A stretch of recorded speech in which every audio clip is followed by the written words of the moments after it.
Ok, en esta parte tercera, que es el después, ¿qué acciones podemos aportar para ese después? Ya dijimos que el antes, pues, era la situación antes de ocurrir el sismo. El durante es lo que sucedió y uno, como profesional, trata de interpretar con la información disponible qué fue lo que pasó, entendiendo. Tal vez voy a aplicar un poco más esos conocimientos, sobre todo en el tema de interpretar lo que es el sismo, porque afectó a edificaciones, por ejemplo, bajas, menos que edificaciones altas, porque hay vidrios que no se quebraron en fachadas de cristal, que eso es un síntoma bien, bien interesante, ¿no? Porque hubo elementos complejos, altos, que no tuvieron ninguna afectación, así como hubo otros elementos. Entonces, ese informe que vamos a estudiar tiene que ver con los periodos fundamentales, tanto de lo que generaron las ondas sísmicas como los periodos de las edificaciones. Pero esos son términos que son un poquito más de ambientes académicos que hay que discutir para poder comprender el fenómeno de por qué esas ondas sísmicas afectaron a unas edificaciones y a otras de manera distinta, y por qué hubo más daños en algunos sitios que en otros, ¿no? Ok, en torno al post, que es lo que podemos nosotros aportar en este momento, tiene que ver con las evaluaciones de los edificios, ¿no? Ya yo había mencionado en la primera parte que distintos organismos, entre ellos el Colegio de Ingenieros de Venezuela, las universidades, me imagino que el Estado, gobernaciones, alcaldías estarán haciendo entrenamiento de personal para ir a hacer esas evaluaciones, ¿no? En este sentido, mi aporte como ciudadano venezolano y como egresado de estas universidades nacionales, públicas, por cierto, algunas privadas, pero formación pública, mi deber es hacer un aporte, ¿no? Un aporte que ha sido de investigación profunda, de plantear algunas metodologías de hacer informe para que sea sometido a un aporte, simplemente para que sea evaluado y ahorrarse un poco en investigación de hacia dónde llegamos, y que las evaluaciones que se hagan sean lo más posible objetivas y no solamente subjetivas, y que esos resultados puedan ser comparables, ¿no? Entonces, ¿cuál es la fuente de esa investigación? Fundamentalmente, y para las evaluaciones, las normas sísmicas, pero sobre todo la última vigente, y el ATC de los Estados Unidos, que es una guía interesante para evaluaciones posísmicas. Eso da, que lo vamos a entregar a nuestro gremio, por supuesto, unas referencias, unas normas venezolanas básicas de investigación para poder hacer estas evaluaciones, ¿no? Identificables. Y las referencias internacionales. Las nacionales, puedo hablar primero de la norma Covenin Sismo Resistente, la 1756, la fundamental en los capítulos, en el capítulo 12, construcción existente, el 12.3, requisitos generales, en la sección 11.6.3, que habla de revisar cuando existan daños. En la 2019, la misma norma habla de inspección visual en muros, de contención, etc. La norma tiene unas consideraciones al respecto, ¿no? Y también están las referencias internacionales, que es la ATC 20, que son referencias internacionales para evaluación rápida de daños por terremoto, ¿no? Hay la 20-1, que es un manual de campo, la 20-2, que es un adendum, y hay varias normas internacionales que nos pueden servir en esta consideración, ¿no? Y bueno, hay un equivalente entre evaluaciones visuales de las normas que se puede hacer de ahí algo. Eso lo que quiero es ahorrar ese tiempo, economizar ese tiempo para entrar directamente en los detalles, ¿no? Además de eso, esto está basado en los protocolos internacionales, ¿no? Esto va a generar unos informes de evaluación, que es lo que voy a proponer. Un informe de evaluación primero para personas o técnicos que van a hacer una primera inspección como, vamos a decir así, como un paramédico, paramédicamente hablando, o sea, ver cómo está hay unos síntomas que hay que reportar inmediatamente y será un informe ante la magnitud de informes que hay que hacer tal vez cientos, miles de informes. Entonces, bueno, necesitamos miles de personas. Entonces eso serán unos primeros informes que detectarán ese daño inmediato para poder escalar los informes, ¿no? Entonces, un informe básico. Después habrá este informe de evaluación visual posísmica, sí, para profesionales entrenados, y es lo que aspiramos con estas normas internacionales y nacionales, alinearlos para que estas son sugerencias que, independientemente que sean adoptados o no, en mi opinión personal y profesional, es una línea de acción que evidentemente puede ser mejorada con más especialistas que sumen más a esta propuesta. Pero la línea de acción tiene que ser basada en las normas que nosotros tenemos en nuestro país y en las normas internacionales. Entonces aquí voy rápidamente a leer el anexo A de esta propuesta que estoy haciendo. Tiene los protocolos de seguridad de la inspección, es decir, no se puede meterse en un edificio evidentemente que está a punto de colapsar, ¿no? Entonces hay unos síntomas, que es lo primero que hay que evaluar ante la base normativa metodológica que se está recomendando, la regla general para codificar los daños, que es lo importante, los códigos de zonas o niveles para reportar, el anclaje o el tema de las situaciones estructurales de acuerdo a las tablas que tiene la norma COVENIT 2019, la 1756-2019, los códigos de elementos inspeccionados, que están unos códigos para que esa nomenclatura sea coincidente, los códigos de los daños visibles, porque puede ser subjetivo que alguien dice, tengo mucho daño, ¿a dónde está el daño? ¿En qué elementos está el daño? ¿Cómo se localiza? ¿Cuáles son los estándares internacionales para identificarlo? Y para poder escalar a la siguiente etapa, ¿no? La severidad visual preliminar, que también hay unos síntomas para verlo, que no, sin alarmar, hay formas de saber eso.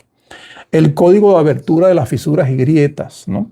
Entonces hay un código para determinar preliminarmente y visualmente esas grietas, qué efecto podrían tener sobre lo que quedó, ¿no?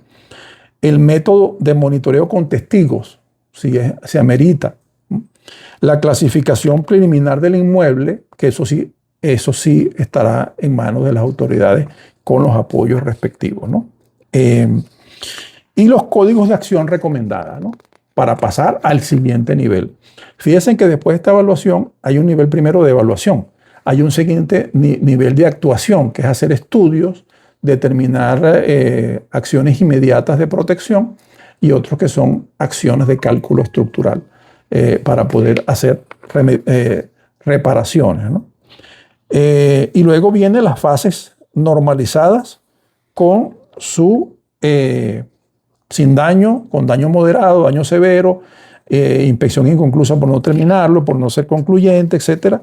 Reglas de prudencia técnica, como por ejemplo evitar que una fisura en un tabique, en una pared, pueda reportarse como un daño estructural, por ejemplo. Entonces esas son las cosas que son importantes diferenciar, ¿no? La ausencia de colapso no equivale a seguridad estructural, eso es importante. El daño no estructural puede representar riesgo grave por cada caída de componentes, ¿no? El daño en columnas, nodos estructurales, losas, apoyos, fundaciones o taludes debe escalarse a una evaluación especializada. Ahí es donde tenemos que diferenciarlo. Ahí no es un tema de formarlo con información solamente. Ahí hace falta formación profesional para poder accionar. El inspector debe evitar expresiones absolutas como seguro, habitable, sin riesgo, cumple, salvo que exista una evaluación formal que así lo determine. La información disponible en una inspección visual es insuficiente para hacer algo concluyente. ¿Ok? La decisión final sobre ocupación, restricción, apuntalamiento, evacuación, reparación o demoliciones corresponde a los niveles técnicos superiores y a las autoridades competentes. Bueno, está la bibliografía y este es el informe que se basa en estos fundamentos, ¿no? Y también tiene su evaluación, lo que le estaba diciendo, para que no sea subjetivo, tiene una forma de evaluarlo. Esto, por supuesto, vuelvo a repetir, esto no es material que yo he inventado, ¿no? Es un material que está en las normas, está documentado a nivel internacional, además, porque ya han sucedido en otros países estos eventos y esa es la línea de acción que nos ha tocado investigar. Entonces, el informe de evaluación visual, que este sí es el informe que le correspondería a los profesionales, es el segundo nivel de informe. Ya a profesionales que tengan cierto conocimiento, ingenieros civiles, ingenieros en el área, incluso arquitectos con entrenamiento suficiente, podían realizar este segundo nivel de evaluación visual posísmica, antes de ir a los especialistas pues, estructurales, ¿no? Entonces tenemos una verificación de seguridad previa a la inspección, la organización del documento, cómo va a ser, y luego voy a leer nada más los puntos, identificando el inmueble, la norma que se aplicó o se supone, se marca si se dispone esa información para calcularla, el alcance de la visita, si es solamente exterior, interior, fachada, el profesional que está haciendo porque según el profesional, el nivel de conocimiento, habrá una forma de ver la objetividad de los resultados. El sistema estructural aparente, por eso les decía que tiene que haber profesionales que interpreten lo que es un sistema estructural. Y hay otros elementos que son evidentes, por ejemplo, es concreto armado, es acero, el sistema resistente, es mampostería confinada, son muros, etc.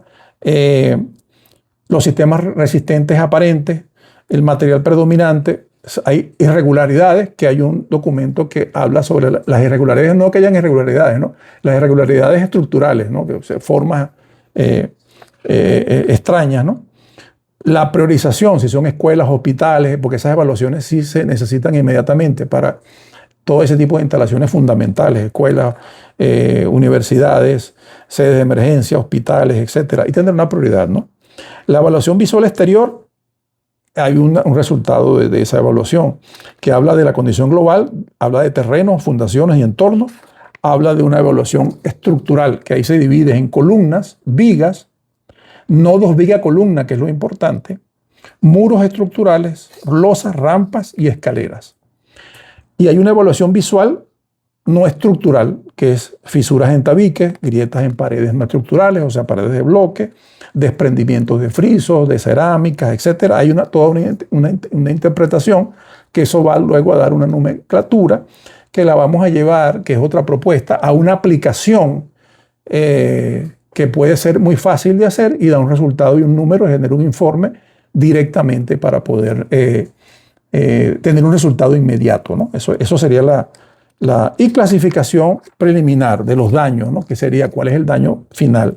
Bueno, y con un registro fotográfico que recomienda el informe. Esta es la propuesta. Así que bueno, en estos 3 tiempos aspiramos a haber hecho un aporte o estar trabajando en el aporte. Tenemos 2 actividades más. Vamos a hacer un webinar explicando más este informe. Lo segundo es que recibimos la buena noticia que dentro del evento BIM Tour que hacemos nosotros, Hablemos BIM, hemos recibido una propuesta que se va a celebrar el 16 de julio con asistencia internacional técnica de cómo va a ser esta interpretación internacional, donde hemos planteado que efectivamente en Venezuela hay una extraordinaria ingeniería, buenas prácticas de ingeniería, buenas normas, y necesitamos, independientemente de eso, pues asistencia o puntos de vista internacionales con el tema del manejo de las consecuencias de este evento, cómo técnicamente se están manejando estas cosas a nivel mundial, y desde Europa vamos a tener este evento el 16 de julio, webinar gratuitos, y vamos a hacer un webinar de información de esto también gratuito para todas las personas que estén interesadas en el tema. Y nos ponemos a la orden dentro de nuestro ámbito para ampliar esta información públicamente en los escenarios donde sea conveniente que nos indiquen acudir. Hemos hecho algunas inspecciones en forma personal acá en varios sitios de Caracas. Hemos participado en el centro también, en la Candelaria, visitando ciertas instalaciones, por lo menos con evaluaciones preliminares recomendables. Yo en Venezuela estoy muy satisfecho de la respuesta de nuestro gremio, que he visto en las sedes de los colegios personas que voluntariamente se han registrado, están haciendo cursos para evaluar. Eso es lo mínimo de solidaridad que tenemos nosotros que efectuar. Y los profesionales que de alguna u otra forma hemos sido bendecidos por haber estado aprendiendo o mejorando en estos temas tan necesarios en este momento, debemos aportar lo más posible y espero que este material les sea útil.